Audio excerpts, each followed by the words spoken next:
কমলে কৰিও উদ্ধাৰ মুখ চৰণ কমলে।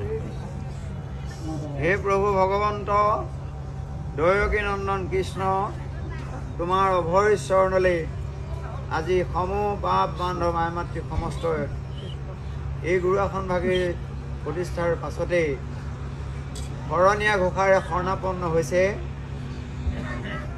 যি শ্ৰীমন্ত শংকৰদেৱ সংঘৰ 94 সংঘৰ বাৰ্ষিক অধিৱেশন ভাগি যোৰহাট জিলা শাখাৰ আতিথ্যত 4 দিনীয়াকৈ অনুষ্ঠিত হ'ব। প্ৰভু ভগৱন্তৰ এই আজি স্থাপন কৰি লৈ প্ৰভু ভগৱন্তকে চিন্তা কৰি পূৰ্ণ প্ৰস্তুতিৰে কাম কৰি যাবৰ কাৰণে ভকতসকলে ইয়াতে সকলোৱে আহি শৰণাপন্ন হৈ সেৱা ভাগি নিবেদন কৰিছে। দৈৱকী নন্দন কৃষ্ণ এই সেৱাকে মোৰ বুলি গ্ৰহণাপন্ন কৰি লওক। গুৰুদেৱ নাম ভকত চাৰিমতি বস্তু প্ৰসন্ন হওক। সকলোৱে সুস্বাস্থ্যগৰাকী কৰি ৰাখক। লক্ষ লক্ষ ভকতৰ সেৱা ধৰিবৰ কাৰণে প্ৰভু ভগৱন্তই কৃপা কৰক।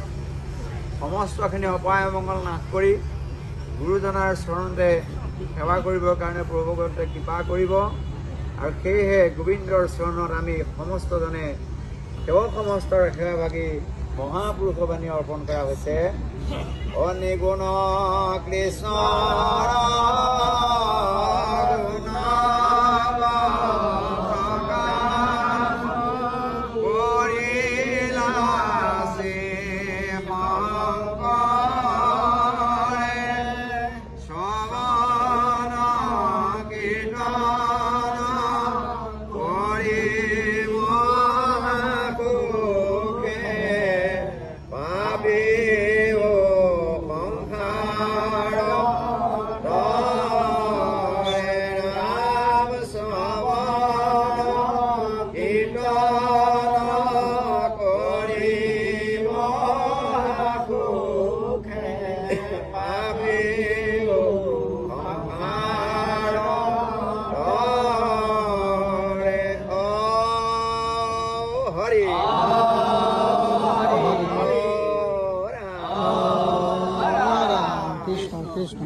বাপসকল আইসকল দুটামান কথা কৈ থৈ যাম।